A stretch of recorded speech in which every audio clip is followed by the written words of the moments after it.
بسم اللہ الرحمن الرحیم۔ اللہ کے ایک ولی جناب داؤد طائی رحمۃ اللہ علیہ سے منسوب ایک حکایت ہے کہ ان کے شہر میں ایک عورت بیوہ کیا ہوئی کہ اس پر مصیبتوں کے پہاڑ ٹوٹ پڑے، بچوں کا ساتھ اور کل جمع پونجی بس 3 درہم۔ حالات سے مقابلہ کرنے کی ٹھانی اور جا کر بازار سے ان 3 درہم کا اون خرید لائی۔ کچھ چیزیں بنا کر فروخت کیں تو 5 درہم وصول ہوئے۔ 2 درہم سے کھانا پینا خریدا اور 3 درہم کا پھر سے اون لیتی آئی۔ اسی طرح کچھ دن گزر بسر کیا۔ ایک دن بازار سے کھانا پینا اور اون لے کر گھر کو لوٹی اور اون رکھ کر بچوں کو کھانا پینا دینے لگی کہ ایک پرندہ کہیں سے اڑتا ہوا آیا اور اون اٹھا کر لے گیا۔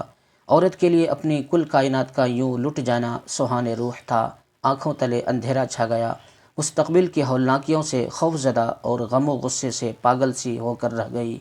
دوسرے دن سیدھا جناب داؤد طائی رحمۃ اللہ علیہ کے گھر گئی اور ان کو اپنا قصہ سنا کر ایک سوال پوچھا، کیا ہمارا رب رحم دل ہے یا ظالم؟ جناب داؤد طائی عورت کی درد بھری کہانی سن کر پریشانی کے عالم میں ابھی اسے تسلی دے رہے تھے کہ اتنے میں دروازے پر دستک ہوئی۔ جا کر دیکھا تو 10 اجنبی اشخاص کو کھڑے ہوئے پایا۔ ان سے آمد کا مقصد اور ماجرا پوچھا تو انہوں نے کہا، حضرت ہم سمندر میں سفر کر رہے تھے کہ ہماری کشتی میں ایک سوراخ ہو گیا۔ پانی اس تیزی سے بھر رہا تھا کہ ہمیں ہماری موت صاف نظر آنے لگی۔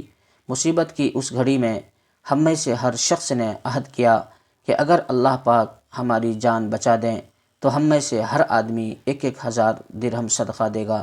ابھی ہم یہ دعا کر ہی رہے تھے کہ ایک پرندے نے کہیں سے ہماری کشتی میں اون کا ایک گولا لا کر پھینک دیا، جسے ہم نے فوراً سوراخ میں پھنسا دیا، کشتی کو پانی سے خالی کیا اور سیدھے یہاں نزدیک ترین ساحل پر آ پہنچے۔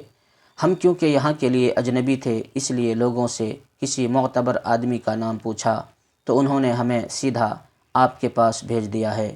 یہ لیجئے 10,000 درہم اور ہماری طرف سے مستحقین کو ڈھونڈ کر دے دیجیے گا۔ داؤد طائی رحمۃ اللہ علیہ اللہ رب العزت کی اس حکمت پر حیران و پریشان ہوتے ہوئے 10,000 درہم لے کر سیدھا اندر اس عورت کے پاس گئے۔ سارے پیسے اسے دیتے ہوئے کہا، اب میں تم سے ایک سوال کرنا چاہتا ہوں کہ کیا تیرا رب رحم دل ہے یا ظالم؟ بیوہ عورت داؤد طائی رحمۃ اللہ علیہ کے چہرے کو تکتی رہ گئی۔ اس کی آنکھوں سے اشک جاری تھے، گویا اس کے جسم کا ہر حصہ، ہر بال رب کے شکر میں ڈوبا جا رہا ہو۔ اللہ کی تدبیریں ہماری سوچ سے کہیں بہتر ہیں۔ اللہ کا شکر ادا کریں اور اس کی ذات پر مکمل بھروسہ رکھیں، وہ کسی کو تنہا نہیں چھوڑتا۔